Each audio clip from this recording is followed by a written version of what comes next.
ஒரு ஆராதனை என்பது தேவன் செய்த மகத்துவங்களை ஸ்தோத்தரிக்க வேண்டும் அல்லது நன்றி செலுத்த வேண்டும். எஸ்ரா தேவனை ஸ்தோத்தரித்தான் அப்படின்னு சொன்னா ஸ்தோத்திரம் ஸ்தோத்திரம் ஸ்தோத்திரம் ஸ்தோத்திரம் அப்படி வெறும் ஸ்தோத்திரத்தை சொல்லவில்லை.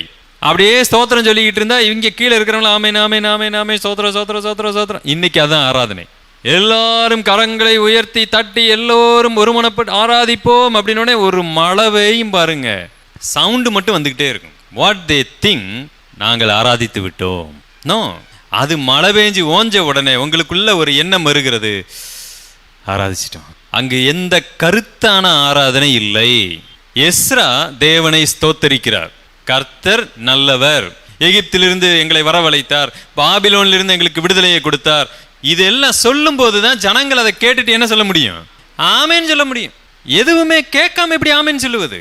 ஸோ ஆராதனை என்பது ஒருவர் அந்த இடத்துல நின்று கொண்டு தேவனை துதிக்கிறார், ஜனங்கள் எல்லாரும் ஆமேன்னு சொல்லுகிறார்கள். ஆராதனை இப்படி தர. நம்மளுடைய சபையில ஏன் எல்லாரும் சேர்ந்து நாம் ஆராதிப்பதில்லை? நிறைய பேருக்கு ஒரு கேள்வி இருக்கும். இதுதான் காரணம். நாம கர்த்தரை ஸ்தோத்தரிப்போம் அப்படின்னு சொன்னோடனே ஒருத்தர் அல்லது 2 பேர் 3 பேர் எழுந்திருந்து அவர்கள் ஸ்தோத்தரிக்கிறாங்க. நாம் எல்லாம் அவர் என்ன ஸ்தோத்தரிக்கிறார்னு கேட்கிறோம். கேட்டுட்டு கடைசியா நாம் என்ன சொல்லுகிறோம்? ஆமேன்னு சொல்லுகிறோம். வள வள வள வளன்னு எல்லாரும் கத்துவதில்ல. நாம தனிப்பட்ட முறையில் ஆராதிப்பதற்கு என்ன இருக்கு? வீடு இருக்கு. சபையார் எல்லாரும் சேர்ந்து ஆராதிக்கும் போது பழைய ஏற்பாட்டு காலத்தில் இருந்து இந்த மெத்தடை தான் அவங்க பயன்படுத்தினார்கள். அதை நாம் மறந்து விடக்கூடாது.